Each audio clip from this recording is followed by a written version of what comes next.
Now, from WYDC TV, this is Big Fox News at 10.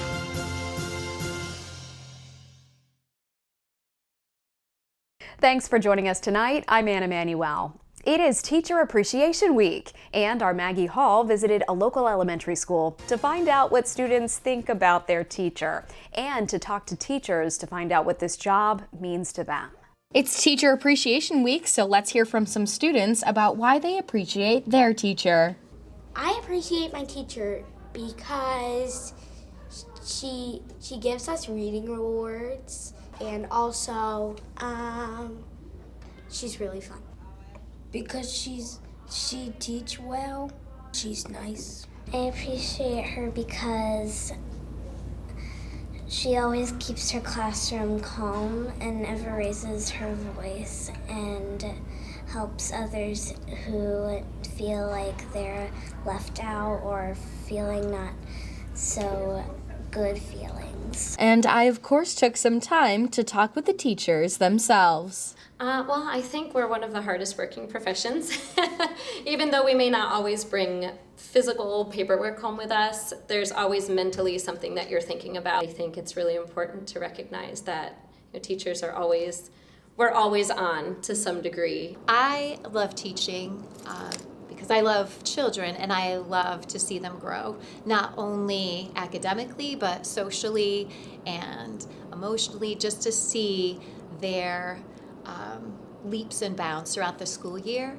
So several years ago, I came across this quote that said, "Your students deserve your best every single day." And from then on, I've just practiced that. They deserve my best, whether I'm having a good day or a bad day. They deserve 100% of me, so I try to give that every day. And I myself know the importance of teacher appreciation because not only is Mrs. Hall a teacher here at Severn Elementary, she's also my mom. I'm Kim Hall. And I'm Maggie Hall, and you're watching Big Fox News, Corning. An inmate arrested after attempting to escape from the Steuben County Jail. Authorities say Joshua L. Jackson caused over $1,000 in damage after attempting to climb into the ceiling of the Steuben County Jail to escape. Jackson was in the jail following a violation of an order of protection against him. After the attempted escape, Jackson has been charged with 3 felonies, including first-degree assault for injuring a corrections officer. Paving will continue tomorrow on some of Elmira's main streets. Portions of Church Street from Columbia Street and Gwinnett Avenue will be closed Wednesday to accommodate this paving.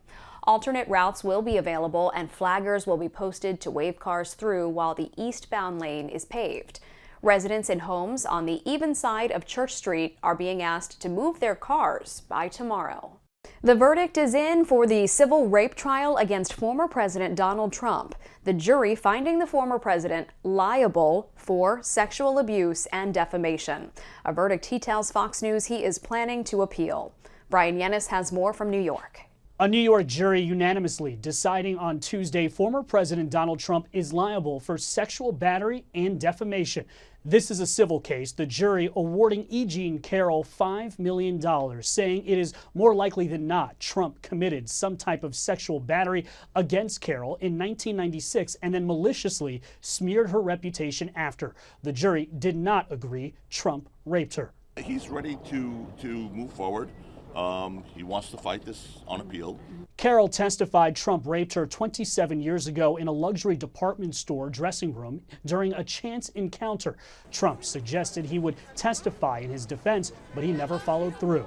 During closing arguments, Carroll's attorney Roberta Kaplan told the jury that sexually assaulting women is Trump's MO. She also pointed out the infamous 2005 Access Hollywood tape in which Trump said he could grab a woman in inappropriate places. 2 of Carroll's friends corroborated that she told them about the episode right after it happened. Trump's attorney Joe Tacopina called Carroll's accusation an unbelievable work of fiction. He emphasized Carroll never filed a police report and doesn't know the exact date of the allegations. He accused Carroll of colluding with her 2 friends to invent an accusation out of political spite. In a videotaped deposition played before the jury, Trump denied the allegations, calling them disgusting and ridiculous. He denied knowing who Carroll is, but said she's mentally sick. Following the verdict, Trump calling the outcome a disgrace and part of the witch hunt against him. In New York, Brian Yennis, Fox News. The Sisters of Charity of New York plan to end their Catholic order after serving New York for over 200 years. The congregation says due to the loss of members and the lack of new members, it will eventually dissolve the group. As part of its ministry, the nuns tended to injured troops, participated in civil rights and anti-war demonstrations, and took care of or cared for many orphans.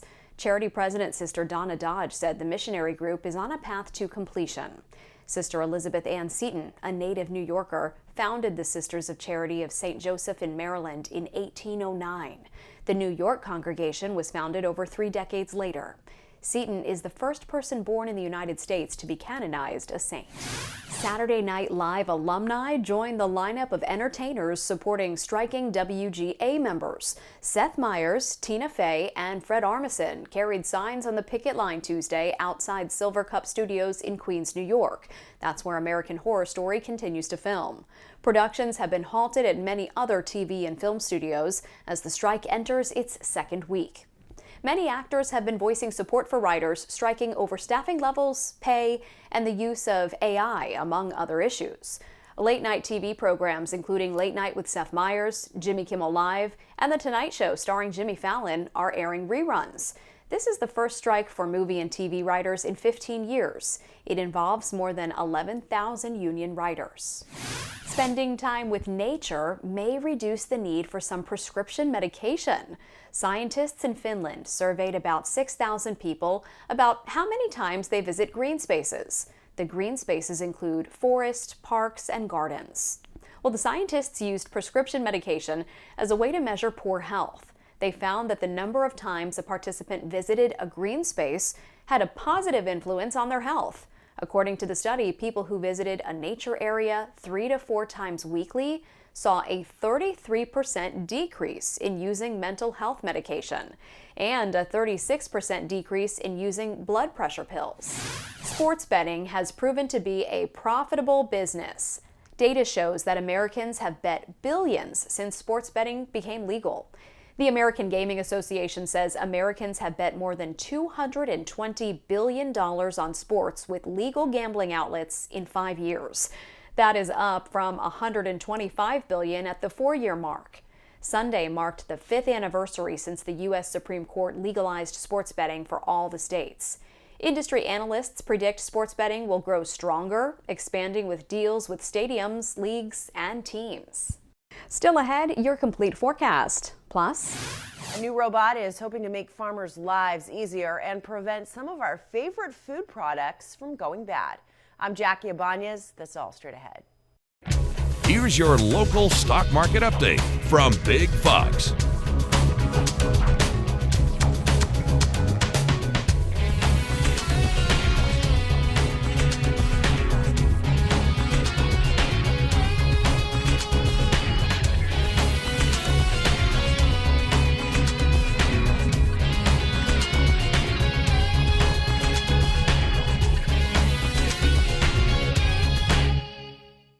Now, your Twin Tiers forecast from Big Fox. Good evening. A May-like weather pattern is in place as we're underneath the high-pressure system that's seeing little to no movement. We're still talking about a blocking pattern still slowly tracking its way across the continental United States, still bringing us changes in the forecast, but once we have a change, it settles in. So the start of the month was rainy and cool. Now we're in that blocking pattern of that high-pressure system and pleasant weather where we're even looking at the last few days, we were returning around back up into those 70s. Now today we held into the 60s as we have a little bit of a northwesterly flow. Now we still have that high pressure system in place giving us sunshine, but that doesn't look like sunshine. It looks almost cloudy. And what that is we've seen that over the last 48 hours. Now we had a little bit more cloud cover yesterday that was making it a little bit more restricted to actually see that it was haze, but we note that it's actually haze from wildfire smoke out in Alberta. So there is a stretch of this wildfire smoke running off the screen there in Alberta and then swinging down with the upper air weather pattern. So this smoke is well within the atmosphere. We're not seeing much of that work its way to the surface, but it creates those hazy skies, and we note that we still have even a northwesterly flow that will talk about tomorrow, where we may see some of this return in those blue skies. So something to keep in mind that there is that is Alberta is right now seeing their snow melt, and they have a lot of that dead vegetation and very dry soil. So wildfire season is in store there. So seeing this again, definitely a possibility. Now, what we'll see is that it's definitely going to bring some hazards to our sky cover because we don't have much for cloud cover at all in place. We're going to continue blue sky conditions even through the overnight. We stay clear in place, and we still have intact portions of that westerly wind that could reintroduce some of that haze within the atmosphere. Also note that low temperatures are falling into those mid-30s, so the potential of some patchy frost to mention again for the forecast. So again, potted plants that may be starting to see some of that greenery sprout up, or maybe some backyard gardens. You may want to protect that from any potential frost in place. Now we will head into our Wednesday with gorgeous conditions, mostly sunny conditions there. The winds are starting to switch. We've had more of a dominant northerly wind around this high. We will gradually turn southerly, which will restrict that haze in the sky, but still at least a westerly pull. Will mention maybe some hazy sunshine around, but at least looking at temperatures upper 60s, lower 70s for a high, bringing us to another very seasonal May day across the region. Now, as mentioned, we are turning those winds to become southerly, and with that southerly push, that's where those temperatures are going to be climbing again, as we are looking at even upper 70s, maybe a few 80s to make us feel like June will be possible to round off this week, as we're going to push on underneath this high pressure system. Again, blocking pattern, not moving much. Where we will start to keep an eye on a change is going to be the extended outlook, May 15th through May 19th. So the end of our 7-day forecast, there is a little trend to bring in some cooler air as that blocking pattern breaks down. Now, cooler for this time of the year means highs into those 60s, and you'll see that as we work our way out of the weekend with a little bit of that downward trend.